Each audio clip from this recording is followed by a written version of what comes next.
जहान खुसरो में आकर मन खुश होना बहुत स्वाभाविक है। खुसरो के इस आयोजन में एक अलग खुशबू है। ये खुशबू हिंदुस्तान की मिट्टी की है। वो हिंदुस्तान जिसकी तुलना हजरत अमीर खुसरो ने जन्नत से की थी। हमारा हिंदुस्तान जन्नत का वो बगीचा है जहां तहजीब का हर रंग फला फूला है। सूफी परंपरा ने न केवल इंसान की रूहानी दूरियों को खत्म किया बल्कि दुनियावी दूरियों को भी कम किया। नमस्ते, आप सभी से अनुरोध है कि कृपया हमारी चैनल को सब्सक्राइब करें, वीडियो को लाइक करें।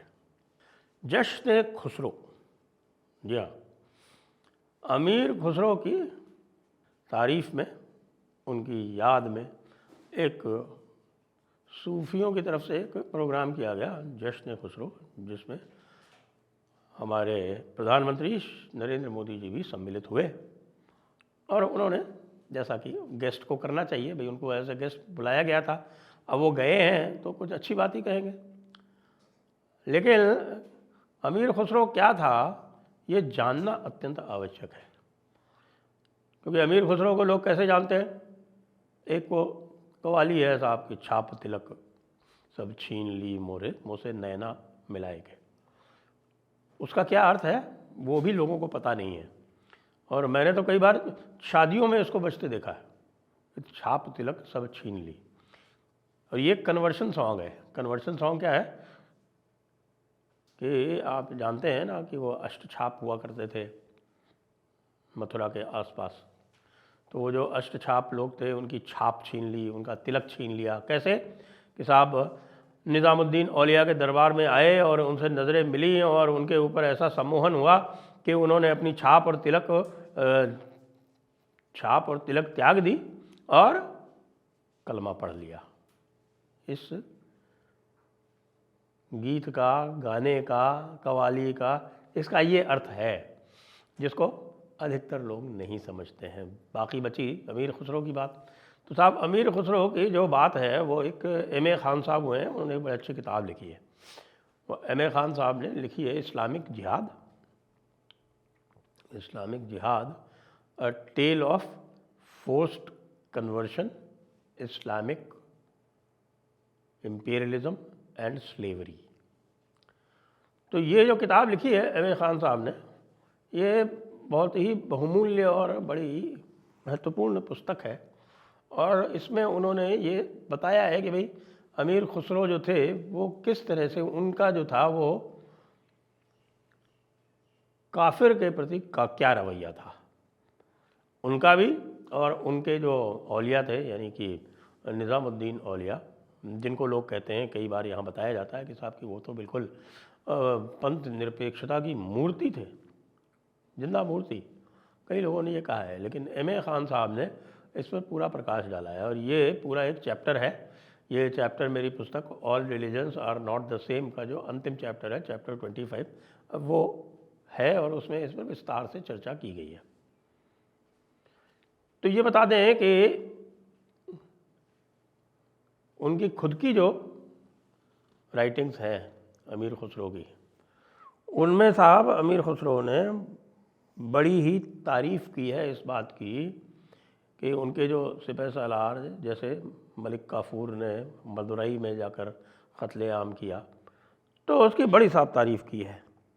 और न केवल तारीफ़ की है, उन्होंने कहा है कि साहब कि ये देखिए कुफ्र जो है वो वहाँ ख़त्म हुआ और काफिरों के जो सिर थे और उनको,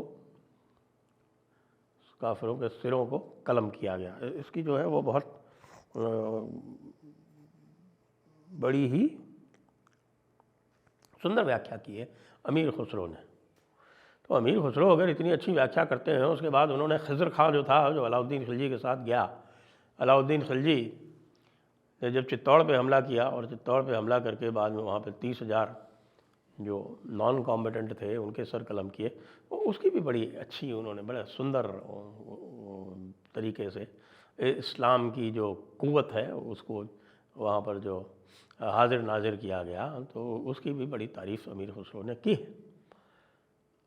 अमीर खुसरो ने सोमनाथ में जब अलाउद्दीन ने हमला किया तो वो भी बड़ा बिल्कुल ग्राफिक डिस्क्रिप्शन दिया है। किस तरह से वहाँ पर बहुत दिनों तक दावत चलती रही, गोश्त की दावत चलती रही, काफिरों के गोश्त की दावत चलती रही, और वो जो कुफ्र का हरम था, वो कुफ्र का हरम जो था उसको लिटाया गया मक्का मदीना की दिशा में। ये सब बातें अमीर खुसरो ने लिखी हैं और किसी ने नहीं लिखी। जिनको कोई आपत्ति हो और या मेरी बातों पर उनको लगता हो कि मैं गलत कह रहा हूँ, तो मैं आपको ये बता दिया मैंने। ये पुस्तक मैंने जहाँ से सारे उद्धरण दिए हैं वो है M.A. खान साहब की ये पुस्तक है।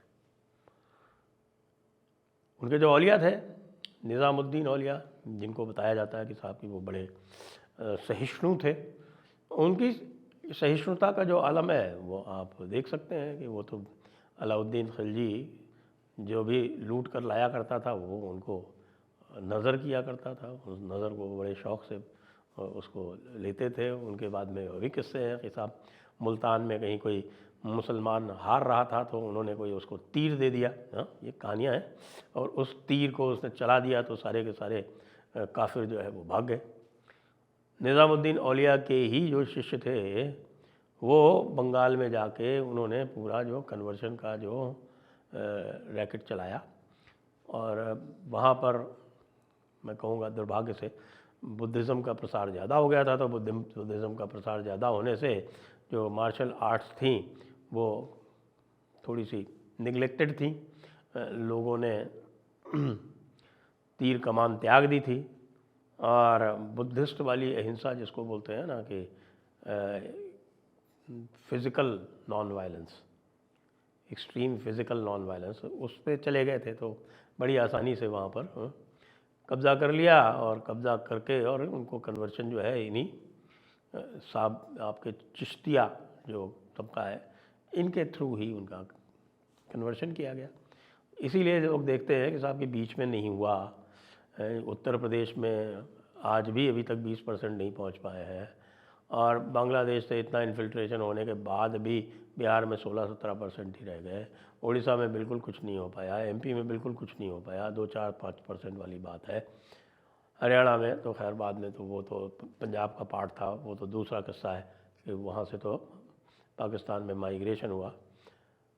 लेकिन ये किसी की समझ में नहीं आता कि साहब ये बंगाल में क्या हो गया, यानी पूरा का पूरा जो भारत लांग के ये बंगाल में साहब इतना कन्वर्शन कैसे हो गया। तो ये जो है ये हमारे निज़ामी चिश्तियों की देन है, वहाँ पर निज़ामी चिश्तियों की। हाँ, कुछ थोड़े बहुत सोहरावर्दी सेक्ट के भी गए, लेकिन अधिकतर ये थे। अच्छा, अब सूफ़ी सहिष्णुता की जो बात आती है और सूफ़ियों की जिसको कहते हैं दरिया दिली की बात आती है, तो M.A. खान साहब ने ही पृथ्वीराज चौहान के साथ में जो दूसरे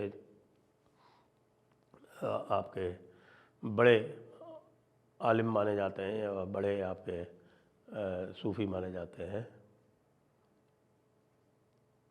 आपके अजमेर वाले मोइनुद्दीन चिश्ती साहब, उनके बारे में भी उन्होंने बताया है कि किस तरह से उन्होंने काफिरों का नाश किया, वो बिल्कुल स्पष्ट है। तो ये तो भाई देखिए, मैंने अपनी जो सूफ़ियों के ऊपर जो आर्टिकल लिखा है उसमें बिल्कुल स्पष्ट बता दिया है कि सूफ़ी तरीक़त जिसको कहते थे, वह तरीक़त जो है वो निज़ामुद्दीन औलिया के टाइम से ही वो शरीयत के नीचे आ चुकी थी, और तरीक़त जो है वो कभी भी शरीयत के ख़िलाफ़ नहीं जा सकती।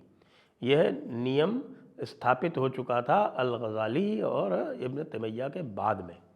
यही आपने ये देखा, इसके इक्का दुक्का कोई अपवाद है, जैसे बुल्ले शाह इसका थोड़ा सा अपवाद है तो उनको भी काफिर कहा गया, या आपके सरमद इसके अपवाद थे, तो सरमद का तो सिर औरंगज़ेब ने ही कलम किया था, सबको पता है।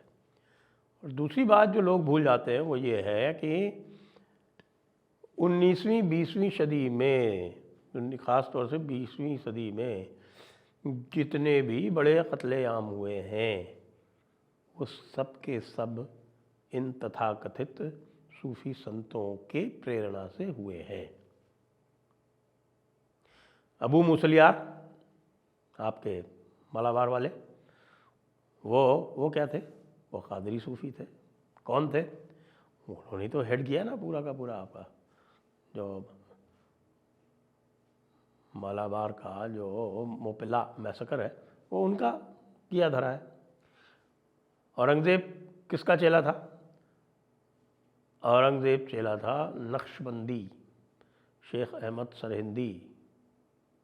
शेख अहमद सरहिंदी मुजद्दिद अल्फसानी, जी हाँ, उनकी लाइन में। और डायरेक्ट उसका औलिया या उसका पीर कौन था? शेख सरहिंदी का बेटा शेख मासूम। और औरंगज़ेब से ही वो पूरी जो इंटॉलरेंस जिसकी कहते हैं ना, और जिसके लिए औरंगज़ेब को हम कहते हैं, तो भाई औरंगज़ेब भी तो सूफ़ी ही था, क्या था? और मैंने आपको मुपल्ला बता दिया, शेख सरहिंदी की लाइन औरंगज़ेब बता दी। उसके अलावा अगर आप जाएंगे और क़ादरियों के बारे में, तो क़ादरी जो है वो आपका जो पाकिस्तान के जो मैक्सिमम सबसे बड़े मैसेकर्स हुए हैं वो क़ादरी चिश्ती, आपके ये हसनत पीर जो आपके यहाँ के केपी में खैबर पख्तूनख्वा है, जो NWFP में मानकी शाह, वो जो आपका रोज़ कन्वर्शन कराता रहता है पाकिस्तान में, वो भी क़ादरी है। बच गया कौन? बच गए सूरावर्दी। तो भाई सूरावर्दी का तो सबको पता है, डायरेक्ट एक्शन डे। तो इसलिए ये जो एक मिथ क्रिएट की गई है, ये भी एक जिसको कहते हैं ना कॉलोनियल मिथ्स होती हैं, ये इम्पीरियलिस्ट मिथ है। और ये इम्पीरियलिस्ट मिथ भी ये बाद में बनाई गई है। ये बाद में, यानी कि आप समझिए कि खिलाफत आंदोलन के आसपास से इसका गठन आरंभ हुआ, और बाद में फिर 1947 के बाद में इसको पूरे पंख मिल गए। लेकिन अब जो है वो सच्चाई सामने आना आवश्यक है। तो सच्चाई सामने आ जाए, इसके लिए मैं ये आपको काउंटर पॉइंट दे रहा हूँ। और ये भी जान लें कि भाई सच्चाई क्या है।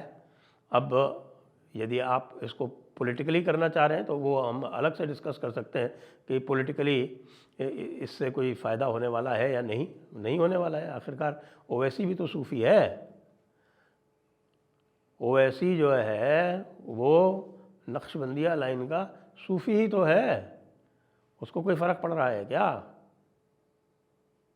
तो इसलिए ये जो मिथ एक क्रिएट की गई है कि साहब की सूफ़ी जो है वो कुछ अलग होते हैं, कतई नहीं होते। क्योंकि आप सीधे सीधे उनसे पूछ लीजिए कि भाई वो शरीयत मानते हैं या नहीं मानते हैं, उनका जवाब हमेशा हाँ में आएगा। और यदि जो भी शरीयत मानता है वो तो फिर जो जिहाद की परिभाषा है और जो फतावा आलमगीरी में लिखा हुआ है उसके अनुसार तो उसको चलना ही पड़ेगा। जय हिंद, जय भारत, वंदे मातरम।